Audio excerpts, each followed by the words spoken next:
8. 있잖아 마리. 3월 19일 아침에 작은 공작 부인이 아침 식사를 하고 나서 말했다.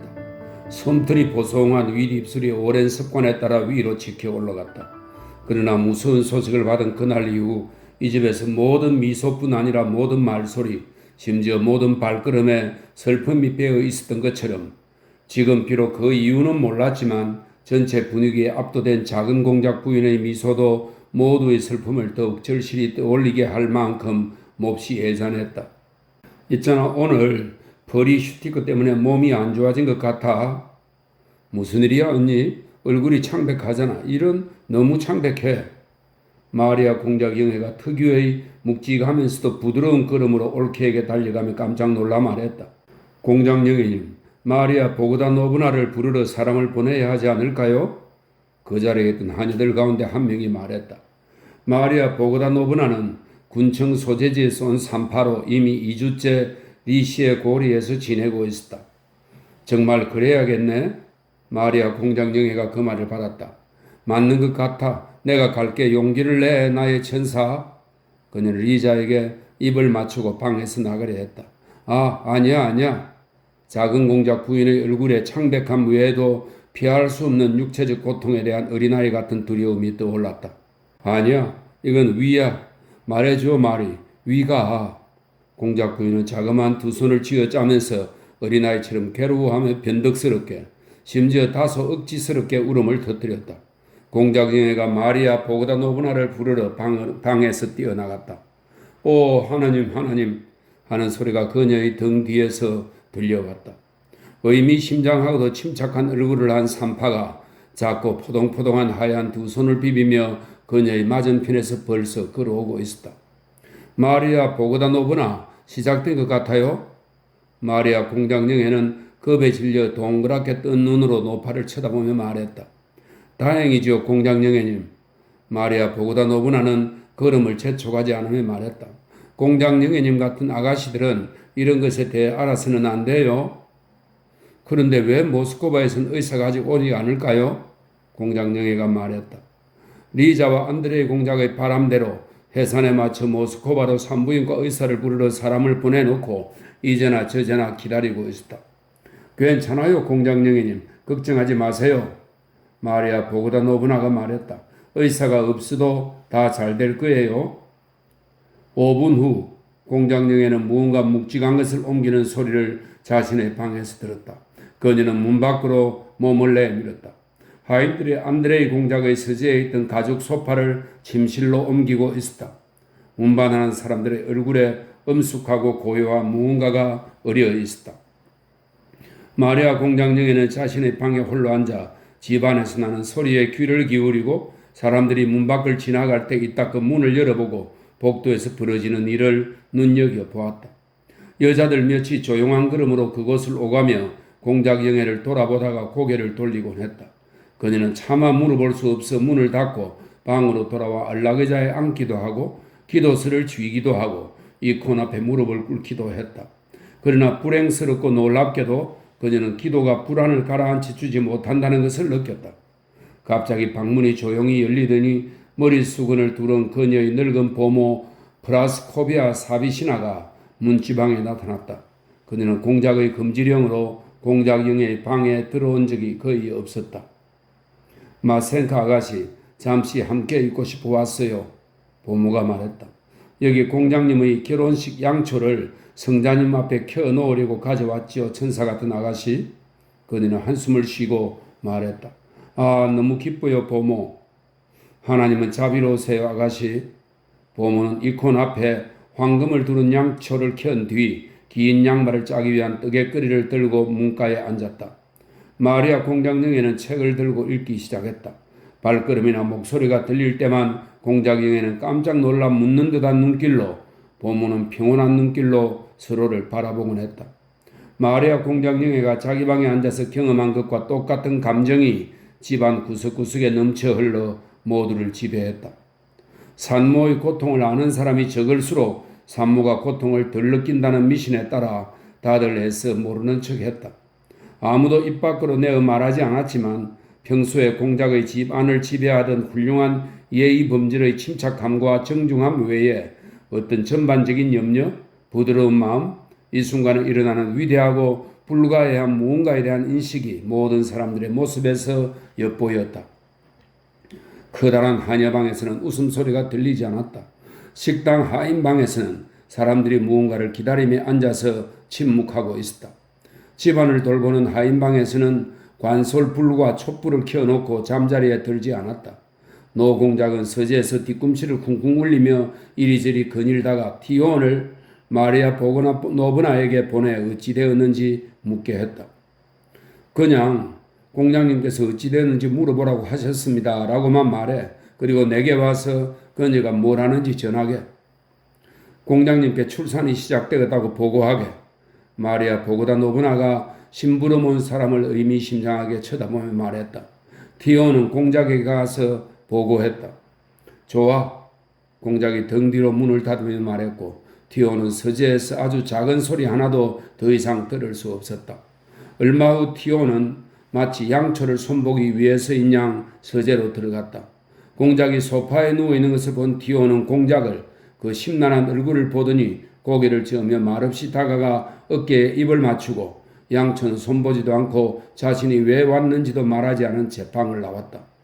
세상에서 가장 엄숙한 신비가 완성되어 가고 있었다. 어느새 저녁이 지나고 밤이 왔다. 그리고 기대감과 불가해함 앞에서 마음이 부드러워지는 느낌은 사그라지지 않고 더욱 고조되었다. 아무도 잠들지 않았다.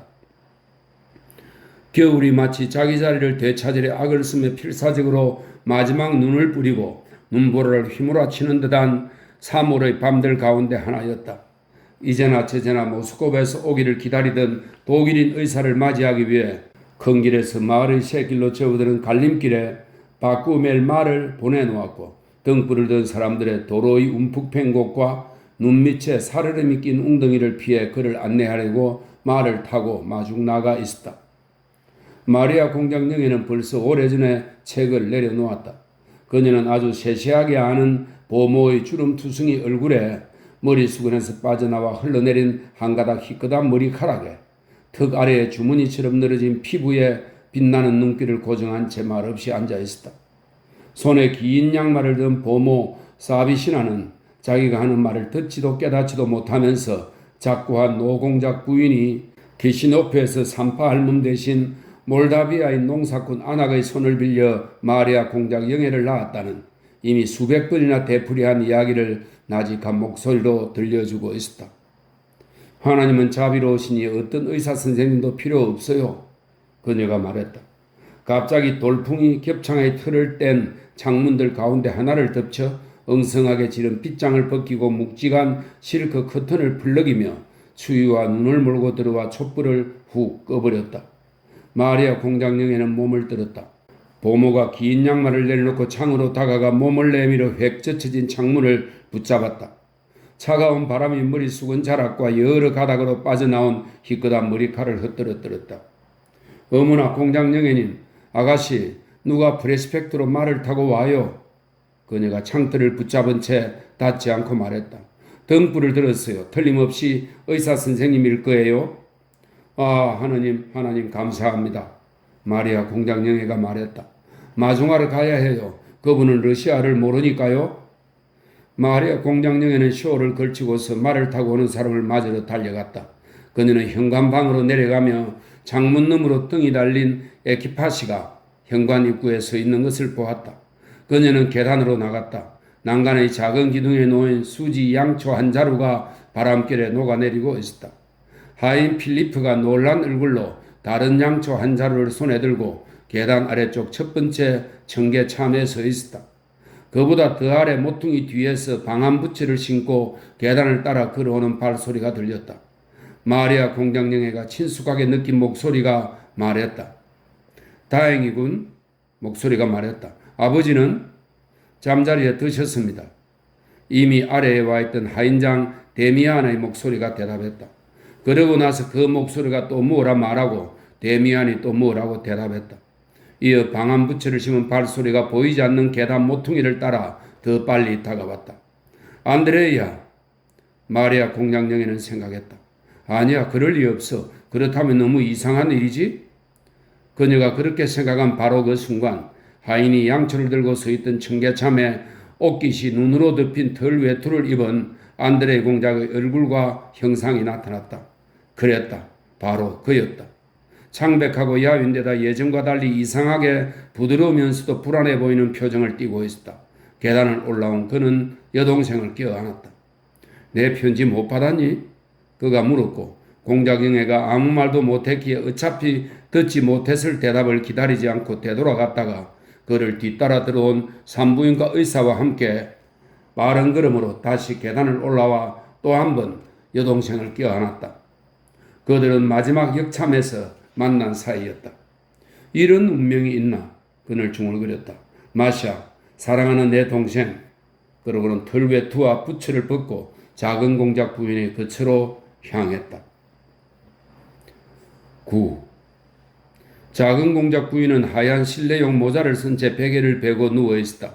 그녀는 방금 막 고통에서 풀려났다. 땀이 송골송골 솟은 뜨거운 두 뺨 위에 검은 머리카락이 가닥가닥 달라붙어 있었다. 입술이 거무스름한 솜털로 덮인 매혹적인 작은 붉은 입이 벌어지면서 그녀가 미소를 지었다. 안드레 공작은 방으로 들어가 그녀 앞에 그녀가 누운 소파의 발치에 멈추어 섰다. 어린아이처럼 놀라서 불안하게 쳐다보던 빛나는 눈동자가 표정을 바꾸지 않은 채 그에게 멈추었다. 난 당신들 모두를 사랑해요. 난 누구에게도 나쁜 짓을 한 적이 없어요. 그런데 왜 내가 고통받는 거예요? 날 도와줘요. 그녀의 표정이 그렇게 말하고 있었다. 그녀는 남편을 보았다. 하지만 그가 그녀 앞에 지금 나타난 의미를 알지 못했다. 안드레 공작의 소파를 빙 돌아가 그녀의 이마에 입을 맞추었다. 여보, 그는 이제 그녀에게 한 번도 해본 적이 없는 말을 했다. 하나님은 자비로우시니. 그녀는 어린아이처럼 비난하듯 미심쩍은 눈초리로 그를 바라보았다. 나는 당신에게 도움을 기다렸는데 조금도 도움이 안 되는군요. 당신도 똑같아요. 그녀의 눈이 말했다. 그녀는 그가 온 것에 놀라지 않았을 뿐더러 그가 온 것의 의미를 이해하지 못했다. 그가 온 것은 그녀의 고통과 그 고통을 들어주는 것과도 아무 상관이 없었다. 다시 진통이 시작되었고 마리아 보그다노브나는 안드레 공작에게 방에서 나가줄 것을 청했다. 산부인과 의사가 방에 들어왔다. 안드레 공작은 밖으로 나갔다가 마리아 공작 영애를 마주치자 그녀에게 다가갔다. 그들은 소곤소곤 말을 나누었지만 순간순간 대화가 끊어졌다. 그들은 기다리며 귀를 기울였다. 가봐 오빠. 마리아 공작 영애가 말했다. 안드레 공작은 다시 아내에게로 가서 옆방에 앉아 기다렸다. 아내의 방에서 어떤 여자가 놀란 얼굴로 나오다가 안드레 공작을 보고 당황했다. 그는 두 손으로 얼굴을 가리고 몇 분 동안 앉아 있었다. 의지할 곳 없는 불쌍한 동물의 신음소리가 문 너머에서 들려왔다. 안드레 공작은 일어나서 다가가 문을 열려고 했다. 누군가 문을 잡고 있었다. 안 됩니다. 안 돼요. 안에서 깜짝 놀란 목소리가 말했다. 그는 방 안을 서성이기 시작했다. 비명이 잦아들고 몇 초가 더 흘렀다. 갑자기 끔찍한 비명 소리가 옆방에서 울렸다. 그녀의 비명이 아니었다. 그녀는 그렇게 비명을 지를 수 없었다. 안드레 공작은 그녀의 방문으로 달려갔다. 비명은 멎었지만 다른 비명, 갓난아이의 울음소리가 들렸다. 왜 저기에 아기를 데려왔을까? 첫 찰나에 안드레 공작은 그렇게 생각했다. 아기? 왜 저기에 아기가? 아니면 아기가 태어난 거야? 문득 그 울음소리의 의미를 완전히 깨달았을 때 그는 기쁨의 눈물에 숨이 막혔다. 그는 창문턱에 양 팔꿈치를 꿰고 어린아이처럼 흐느껴 울기 시작했다. 문을 열었다. 프로코트를 벗고 루바시카의 소매를 걷어붙인 의사가 창백한 얼굴로 턱을 덜덜 떨며 방에서 나왔다. 안드레 공작이 돌아보았지만 의사는 망연자실한 표정으로 헐깃 쳐다보곤 한마디 말도 없이 그의 옆을 지나갔다. 한 여자가 뛰쳐나오다 안드레 공작을 보고 문지방에서 머뭇거렸다. 그는 아내의 방으로 들어갔다. 아내는 그가 5분 전에 보았던 그 자세로 죽은 채 누워있었다. 눈동자가 움직이지 않고 두 뺨이 창백했지만 입술이 작은 솜털로 덮인 어린아이처럼 수줍어하는 그 매혹적인 작은 얼굴의 어린 표정도 그대로였다. 난 당신들 모두를 사랑했고 누구에게도 나쁜 짓을 하지 않았어요. 그런데 당신들은 나에게 무슨 짓을 한 거죠? 당신들은 나에게 무슨 짓을 한 건가요? 그녀의 매혹적인 가련한 죽은 얼굴은 그렇게 말하고 있었다. 방 한구석에는 마리아 보고다 노브나의 떨리는 하얀 두 손에서 자그맣고 불그레한 무언가가 깨끗거렸다. 그로부터 2시간 뒤 안드레 공작은 조용한 걸음으로 아버지의 서재에 들어갔다. 노인은 이미 모든 것을 알고 있었다. 그는 문 바로 옆에 서 있었다. 문이 열리자마자 노인은 바이스같이 뻣뻣한 늙은 두 팔로 아들의 목을 끌어안고는 어린아이처럼 흐느껴 울었다. 사흘 뒤에 작은 공작 부인의 장례식이 치러졌다. 안드레 공작은 그녀와 작별하기 위해 관 계단에 올랐었다. 관 속에는 눈을 감기는 했지만 여전히 똑같은 얼굴이 있었다. 아, 당신들은 나에게 무슨 짓을 한 건가요? 그 얼굴은 계속 그렇게 말했다. 안드레 공작은 영혼 속에서 무언가가 찢어지는 것을, 그 자신이 돌이킬 수도 잊을 수도 없는 잘못을 저질렀다는 것을 느꼈다. 그는 울 수 없었다. 노인도 올라와 다른 한 손 위에 평화로이 그리고 높이 놓인 그녀의 창백한 작은 손에 입을 맞추었다. 그녀의 얼굴이 그에게 말했다. 아, 당신들이 나에게 도대체 무슨 짓을 그리고 왜 저지른 건가요? 그 얼굴을 본 노인은 화가 나서 고개를 돌렸다. 그리고 닷새가 지났을 때 어린 공작 니콜라이 안드레이치는 세례를 받았다. 사제가 작은 급이 깃털로 사내 아이의 쪼글쪼글하고 빨간 손바닥과 발바닥에 성수를 찍어 바르는 동안 유모는 턱으로 베네 옷을 누르고 있었다. 대부인 할아버지는 젖먹이를 떨릴까봐 겁이 나서 부들부들 떨며 아기를 안고 찌그러진 양철 성수반을 돌아 대모인 마리아 공작 영애에게 건넸다. 안드레 공작은 아기를 물에 빠뜨리지는 않을까 하는 두려움에 숨이 멎는 듯한 심정으로 성례가 끝나기를 기다리며 옆방에 앉아 있었다. 보모가 아기를 안고 나오자 기쁜 얼굴로 아기를 쳐다보았다. 그리고 성수반에 던진 머리카락 붙은 밀랍이 가라앉지 않고 떠 있었다고 전해주는 보모의 말에 기분 좋게 고개를 끄덕였다. 10. 돌로프와 베조프의 결투에 로스토프가 관여한 사건은 노백작의 노력으로 무마되었다. 그래야 로스토프는 자신이 예상한 대로 강등되는 대신 모스크바 총독의 부관으로 임명되었다. 그 바람에 그는 가족과 함께 시골에 가지 못하고 새 직무를 수행하느라 여름 내내 모스크바에 남아있었다. 돌로프는 건강을 회복했다. 이 시기에 로스토프는 그와 각별히 친해졌다. 돌로프는 열렬하고 부드럽게 그를 사랑하는 어머니의 집에 누워있었다. 페데아의 친구라는 이유로 로스토프를 좋아하게 된 늙은 마리아 이바노브나는 그에게 아들 이야기를 종종 해주었다. 그래요, 백장님. 그 애는 오늘날같이 타락한 세상에 살기에는 마음이 지나치게 고결하고 깨끗해요. 그녀는 말했다. 덕을 좋아하는 사람은 아무도 없어요. 모두의 귀에 거슬릴 뿐이죠. 자, 말씀해 보세요, 백장님. 베조프 입장에서 볼 때 그 일이 정당한 것이었나요? 그 일이 정직한 것이었나요? 페다는 고상한 자기 성품 때문에 그를 사랑했고 지금도 그에 대해 나쁜 말을 결코 한마디도 하지 않아요. 베테르부르크에서 경찰서장에게 친 장난 말이에요. 그곳에서 어떤 장난을 쳤던 그들이 함께 저지른 짓 아닌가요? 그런데 베조프에게는 아무 일도 없고 페다가 모든 것을 어깨에 짊어졌어요. 정말이지 그 애가 얼마나 많은 고통을 견뎌야 했는데요. 그 애가 복귀했다고 쳐요. 아니, 어떻게 그 애를 복귀시키지 않았겠어요? 그곳에 그 애처럼 용맹한 조국의 아들은 많지 않았을 거라고 나는 생각해요. 아무튼 좋아요. 이제 이 결투요. 그 사람들에게 감정이란 게, 명예심이란 게 있는 걸까요? 그 애가 외아들이란 걸 알면서 결투를 신청하고 그렇게 명중을 시켜요? 하나님이 우리에게 자비를 베푸셨으니 다행이죠. 도대체 무엇 때문에요? 아니, 우리 시대에 간통하지 않는 사람이 어디 있나요? 뭐 그가 그토록 질투심 강한 사람이라면 난 이해해요. 미리 느끼게 해줄 수도 있었잖아요. 1년이나 계속된 일인데요. 어쨌든 그 사람은 피해다가 그에게 빚을 지고 있기 때문에 싸우지 않을 거라고 생각해서 결투를 신청한 거예요. 얼마나 비열한가요? 얼마나 추악하냐고요. 난 당신이 피해다를 이해했다는 걸 알아요. 친절한 백장님. 그래서 당신을 진심으로 좋아해요. 정말이에요. 그 애를 이해하는 사람은 드물어요. 그 애는 너무나 고결한 천상의 영혼이에요.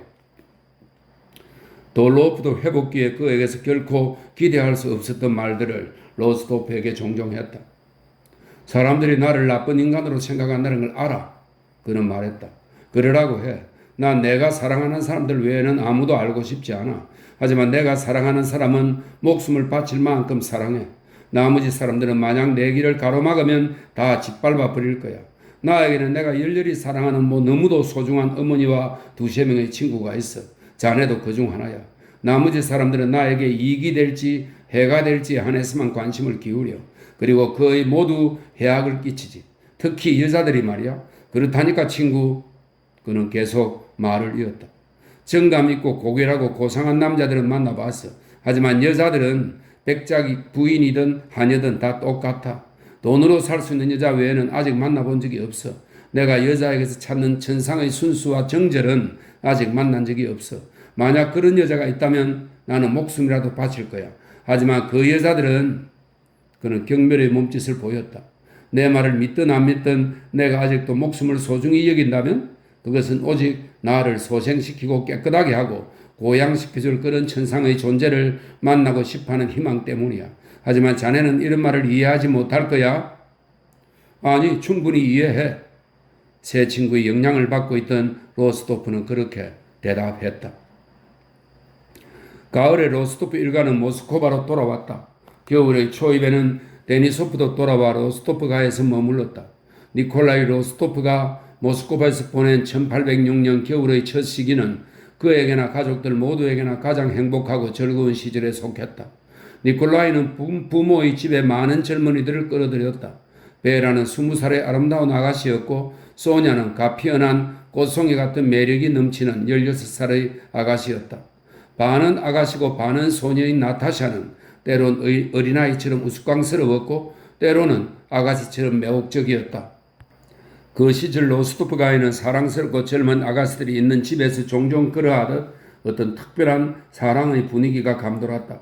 로스토프가를 찾는 젊은이는 누구나 감수성 풍부하고 무언가에 자신의 행복에 미소 짓는 젊은 아가씨들의 얼굴을 그 생기발랄한 떠들썩함을 보며 그 앞뒤는 안 맞지만 누구에게나 상냥하고 의욕적이고 희망찬 청춘 여성들의 수다를 들으며 어느 때는 노래로 어느 때는 연주로 터져나오는 그 생뚱맞은 소리들을 들으며 당장이라도 사랑에 빠지고 싶고 행복을 기대하는 감정을 똑같이 맛보았다. 그건 로스토프가의 젊은이들도 마찬가지였다. 로스토프가의 집에 들락거리는 젊은이들 가운데 돌로프는 가장 먼저 떠나던 축에 속했다. 나타샤를 제외한 모든 가족들이 그를 마음에 들어했다. 하지만 나타샤는 돌로프 때문에 오빠와 싸울 뻔했다. 그녀는 돌로프가 나쁜 사람이라고 베조프와는 결투에서 오른쪽은 피에로이고 잘못한 쪽은 돌로프라고 돌로프는 불쾌하고 가식적인 사람이라고 주장했다. 내가 이해해야 할 게 뭐가 있어? 나타샤는 고집스럽게 막무가내로 외쳤다. 돌로프는 악한 데다 감정이 없어. 난 오빠 친구인 데니소프는 정말 좋아해. 그 사람은 방탕한 술꾼이지. 그래도 난 그 사람이 좋아. 이해할 수 있어. 오빠에게 어떻게 말해야 할지 모르겠지만 돌로프는 모든 걸 계산적으로 해. 난 그런 게 싫어. 그러나 데니오프는 아니야. 데니오프는 경우가 달라. 니콜라이가 대꾸했다. 돌로프에 비교하면 데니소프조차 보잘것없는 인간이라고 느끼게 하는 말투였다. 돌로프가 어떤 영혼을 지닌 사람인지 이해해야 해. 어머니와 함께 있는 그를 보아야 한다니까. 정말 마음씨가 훌륭한 사람이야. 난 그런 건 모르지만 그 사람과 있으면 왠지 거북해. 그리고 오빠, 그 사람이 소냐를 사랑하는 건 알아? 무슨 바보 같은 소리를. 난 확신해. 두고 봐. 나타샤의 예언이 이루어지고 있었다. 여자들의 모임을 좋아하지 않던 돌로프가 자주 집에 드나들기 시작했다. 누구 때문인가 하는 의문은 곧 누구도 그 점에 대해 말하지 않았지만 곧 풀렸다. 소냐 때문이었다. 소냐도 차마 입 밖에 내어 말한 적은 없지만 알고 있었다. 그래서 돌로프가 나타나면 늘 얼굴이 구마치 천처럼 붉게 물들었다. 돌로프는 자주 로스토프가에서 식사를 했고 로스토프가 사람들이 보러 가는 공연에도 빠진 적이 없으며 그들이 늘 참석하는 이오겔의 청소년 무도회에도 드나들었다. 그는 소냐에게 집중적인 관심을 보였는데 소냐가 얼굴을 붉히지 않고는 감당할 수 없었을 뿐 아니라 노백작 부인과 나타샤마저 눈치채고 얼굴을 붉힐 만큼 강렬한 눈빛으로 그녀를 바라보았다. 아무래도 이 강인하고 기이한 사내는 다른 남자를 사랑하는 이 검은 머리의 우아한 소녀가 자신에게 미치는 거부할 수 없는 영향에 사로잡힌 듯했다.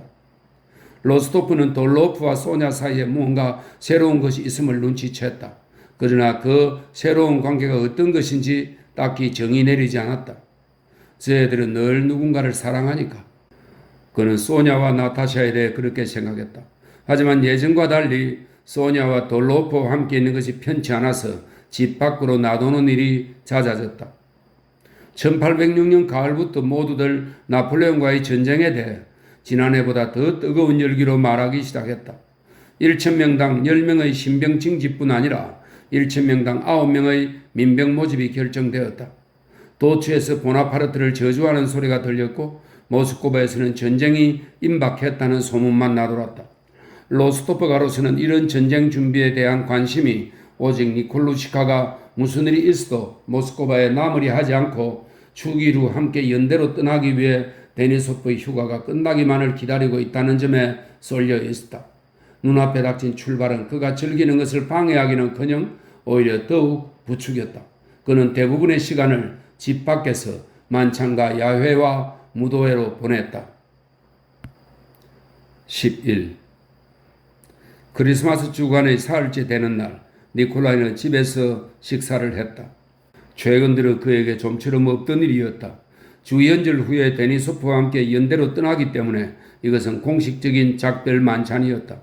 돌로프와 데니소프를 포함해 20명가량의 사람들이 만찬에 참석했다. 로스토프가에서 이 축일 기간만큼 사랑의 공기와 연애의 분위기가 강렬하게 느껴진 적은 이제껏 한 번도 없었다. 행복의 순간을 잡아 너를 사랑하게 만들어 너도 사랑에 빠져봐. 세상에서 진정한 것은 오직 이것 하나야. 나머지는 다 시시해. 우리가 이곳에서 관심을 두는 것도 이것뿐이지. 그 분위기는 이렇게 말하고 있었다. 니콜라이는 여느 때처럼 말 4마리가 기진맥진할 만큼 마차를 몰고서도 떨러야 할 곳과 초대받은 곳을 다 돌아보지 못한 채 만찬 직전에야 집으로 돌아왔다. 집에 들어서자마자 그는 집안의 사랑의 분위기가 팽팽하게 감도는 것을 느꼈다. 뿐만 아니라 그는 모임을 이룬 사람들 가운데 몇 명을 지배하고 있는 이상한 당혹감을 눈치챘다. 소냐와 돌로프와 노백작 부인이 특히 동요하고 있었고 나타샤도 다소 흥분한 상태였다. 니콜라이는 만찬 전에 소냐와 돌로프 사이에 무슨 일이 있었다는 것을 깨달았다. 본래 감성이 성취한 로스토프는 만찬 동안 매우 다정하고도 조심스럽게 두 사람을 대했다. 축일 기간의 셋째 날인 이날 밤에는 틀림없이 무용 선생인 이오겔이 축일이면 자신의 모든 남녀 학생들을 위해 열던 무도회들 중 하나가 있을 터였다. 니콜렌카, 이오겔 선생님은 무도회에 갈 거야? 부탁이야, 가자. 나타샤가 그에게 말했다. 선생님이 옥바에게 특별히 청했잖아. 바실리 드미트리치도 갈 거야. 바실리 드미트리는 데니소프입니다. 백작영의 분부라면 어딘들 못 가겠습니까? 로스토프가에서 익살스럽게 나타샤의 기사를 자처하던 데니소프가 말했다. 쇼울 댄스라도 기꺼이 추겠습니다. 시간이 되면 아르아로프에게 그 집 야외에 가겠다고 약속했거든. 니콜라이가 말했다. 자네는? 그가 돌로프에게 물었다. 그러나 묻자마자 이내 그럴 필요가 없었음을 깨달았다. 어쩌면 돌로프가 소냐를 헐깃 쳐다보더니 성난 목소리로 싸늘하게 대꾸했다. 그러고는 얼굴을 찌푸린 채 흘러 만찬에서 피에르를 볼 때와 똑같은 시선으로 니콜라이를 다시 쳐다봤다. 무언가가 있어. 니콜라이는 생각했다. 만찬 후에 돌로프가 즉시 떠나버려 이러한 추측을 더욱 확신하게 된 니콜라이는 나타샤를 불러 어떻게 된 일인지 물었다. 나도 오빠를 찾고 있었어. 그에게 달려온 나타샤가 말했다. 내가 말했는데 오빠는 내 말을 전혀 믿으려 하지 않았지? 그녀는 의기양양하게 말했다. 그 사람이 소냐에게 청혼했어.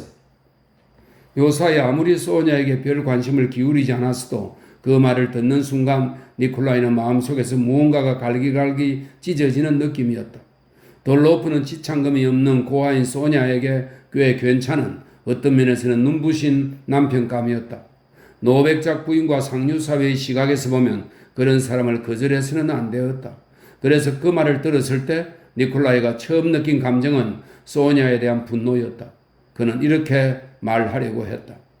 잘 됐네. 물론 그녀는 어린 시절의 약속 따위는 잊고 청혼을 받아들여야겠지? 그러나 미처 말할 틈이 없었다. 상상이가 소냐는 거절했어. 깨끗하게 거절했단 말이야. 나타샤가 입을 열었다. 그녀는 잠시 침묵했다가 이렇게 덧붙였다. 소냐는 다른 사람을 사랑한다고 말했어. 그래, 나의 소냐가 그런 식으로 행동했을 리 없지. 니콜라이는 생각했다. 엄마가 아무리 부탁해도 소냐는 거절했어. 난 알아. 소냐는 일단 무언가 말하고 나면 마음을 바꾸지 않아. 엄마가 소냐에게 부탁했다고? 니콜라이가 비난하는 투로 물었다. 그렇다니까? 나타샤가 말했다.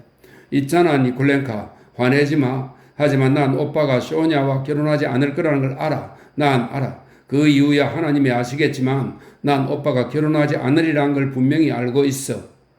참나, 너가 그걸 어떻게 알아? 니콜라이가 말했다. 하지만 난 소냐와 이야기를 해야 해. 이런 소냐가 얼마나 사랑스러운지 모르겠어. 그는 싱긋 웃으며 덧붙였다. 너무 예쁘지? 내가 오빠한테 소냐를 보낼게. 그러고 나서 나타샤는 오빠에게 입을 맞추고 달려나갔다. 1분 뒤 소냐가 놀라고 당황하고 죄지은 얼굴로 들어왔다. 니콜라이는 그녀에게 다가가 손에 입을 맞추었다. 로스토프가 집에 와 있는 동안 두 사람이 눈을 마주보고 자신들의 사랑에 대해 말을 나눈 것은 이번이 처음이었다.